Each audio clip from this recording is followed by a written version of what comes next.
اپنے چینل پر ہم آپ کو خوش آمدید کہتے ہیں۔ ہر روز ایک نئی کہانی کو سننے کے لیے ہمارے چینل کو سبسکرائب کر لیں اور کہانی کو مکمل سنیں۔ میری شادی غیر لوگوں میں ہوئی تھی اور ان لوگوں میں یہ رواج تھا کہ شادی سے پہلے ہی نکاح کر دیا جاتا تھا۔ ان لوگوں کے ہاں منگنی کا رواج نہیں تھا، اس لیے میرا بھی نکاح کیا گیا اور نکاح کے بعد میں نے اپنے شوہر کو دیکھا۔ بہت خوبصورت انسان تھا اور مجھے بہت اچھا لگا۔ مجھے اپنے والدین کے فیصلے پر فخر ہونے لگا۔ بعد میں معلوم ہوا کہ میرے شوہر میں کچھ نقص ہیں۔ میں اور میری والدہ سن کر بہت پریشان ہوئی۔ میں نے اپنی والدہ سے اجازت لی اور اپنے شوہر سے ملاقات کی، لیکن ان کی باتوں سے یا ان کے کسی بھی عمل سے نہیں لگ رہا تھا کہ ان میں کوئی نقص ہے، اور جسمانی لحاظ سے وہ بالکل فٹ نظر آ رہے تھے۔ مجھے لگا کسی نے ایسے ہی ہوائی اڑا دی ہوگی۔ میں نے گھر آ کر اپنی والدہ کو بتایا اور مطمئن ہو گئی۔ ہماری شادی کی تیاریاں شروع تھیں۔ میں نے بڑے جوش و خروش سے اپنی شادی کی تیاریاں کی اور آخر کار دن آ گیا۔ میں دلہن بن کر کارنر سے واپس آئی تو مجھے میری والدہ نے ایک چھوٹا سا شاپر مجھے دیتے ہوئے کہا کہ میں اس کو اپنے پرس میں چھپا لوں۔ میں نے پوچھا کہ یہ کیا ہے تو انہوں نے کہا کہ یہ تمہارے شوہر کے لیے دوائی ہے۔ تم نے اس دوائی کو ہر روز دودھ میں ملا کر اس کو پلانا ہے اور یہ عمل 30 دن تک کرنا ہے اور یہ کسی کو بھی معلوم نہ ہو۔ میں نے والدہ سے پوچھا کہ انہیں تو کچھ بھی نہیں ہے تو پھر کس چیز کی دوائی ہے؟ تو والدہ نے کہا زیادہ سوال جواب نہ کرو اور یہ دوائی اس کو لازمی پلانا۔ میں نے چپ چاپ وہ دوائی پرس میں ڈال لی اور رخصت ہو کر اپنے سسرال میں آ گئی۔ سسرال میں میری خوب آؤ بھگت کی گئی، نہ جانے کتنی رسمیں کی گئی۔ میری ساس اور نند کے ہر عمل سے ان کی خوشی نظر آ رہی تھی اور میں خود کو خوش قسمت سمجھتی رہی تھی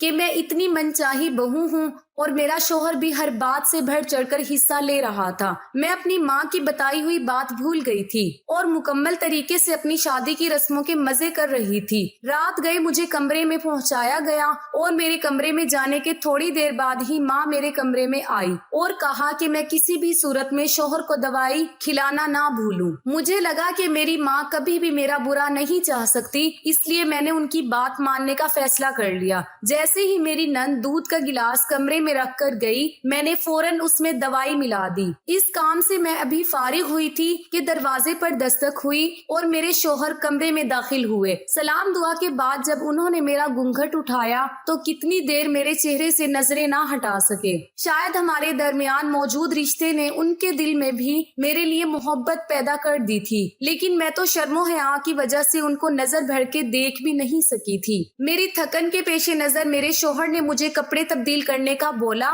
میں نے اپنے شوہر کو دودھ کا گلاس پکڑایا اور خود کپڑے تبدیل کرنے چلی گئی، لیکن میرے واپس آنے تک میرا شوہر سو چکا تھا۔ میں سوچ رہی تھی کہ کیا ہوا، میرا شوہر سو کیوں گیا تھا اور وہ بھی اتنی جلدی سو گیا۔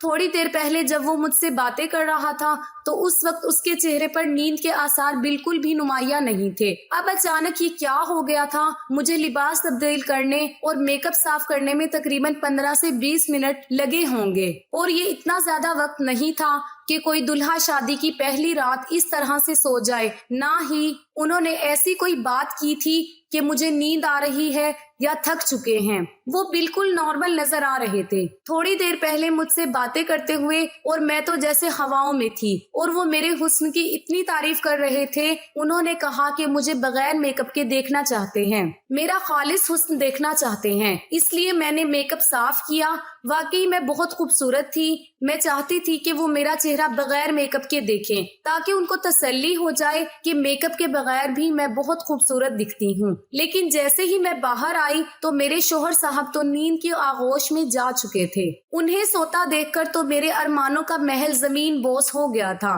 یہ وہ لمحات ہوتے ہیں جو ایک دلہن اپنے شوہر کے ساتھ گزارنا چاہتی ہے، اور یہ زندگی بھر کے لیے یادگار لمحات بن جاتے ہیں۔